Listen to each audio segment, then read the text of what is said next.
Operation फौरी रोकने का हुक्म दे दिया। अदालत ने रिमार्क्स दिए कि अगर हम इस्लामाबाद हाई कोर्ट के फैसले तक ऑपरेशन रोक दें तो कोई एतराज नहीं।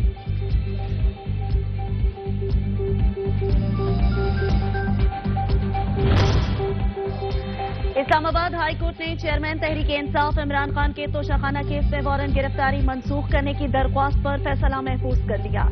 चीफ जस्टिस आमिर फारूक ने रिमार्क्स दिए कि हम तो कबायली इलाकों का सुनते थे कि वहां गोलियां चलती हैं, मार्टर गोले भी। आज ये सब कुछ लाहौर जमान पार्क में हो रहा है। पीएसएल जमान पार्क में जारी जंग में वक्फे का सबब बन गया। पुलिस ने चेयरमैन पीटीआई की गिरफ्तारी के लिए पेशकदमी रोक ली। इमरान खान अपने घर से बाहर आए, आंसू गैस से बचने के लिए मास्क लगाकर कारकुनों से मुलाकात की।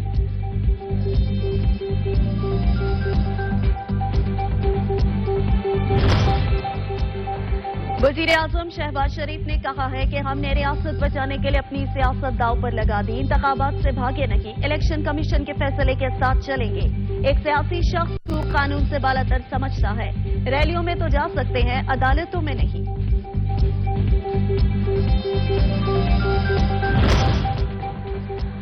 वफाकी वजीर इत्तलात मरियम औरंगजेब कहती हैं पीटीआई के कारकुन सड़कों पर रुल रहे हैं और इमरान खान बंकर में बैठकर तमाशा देख रहा है। तौहीन अदालत का मुजरिम पुलिस से भाग रहा है, तासुर दे रहा है कि मेरी जान को खतरा है। गिलगित बल्तिस्तान पुलिस को पंजाब पुलिस और रेंजर्स से लड़वा कर खाना जंगी की साजिश हो रही है।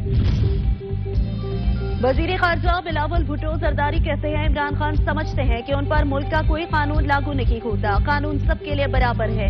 इमरान खान को कानून पर अमल दरामद करना चाहिए। इमरान खान अदालत में अपना दिफा नहीं करना चाहते।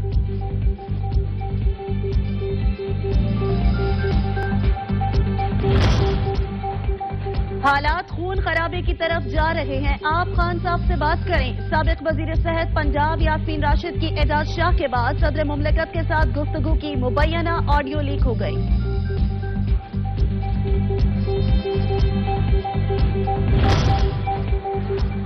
कराची में एहतजाज के दौरान तोड़फोड़ का मामला। पीटीआई कारकुनान पर अजीज भटाई थाने में एफआईआर दर्ज। मुकामी अदालत ने तमाम कारकुनों की जमानत मंजूर कर ली।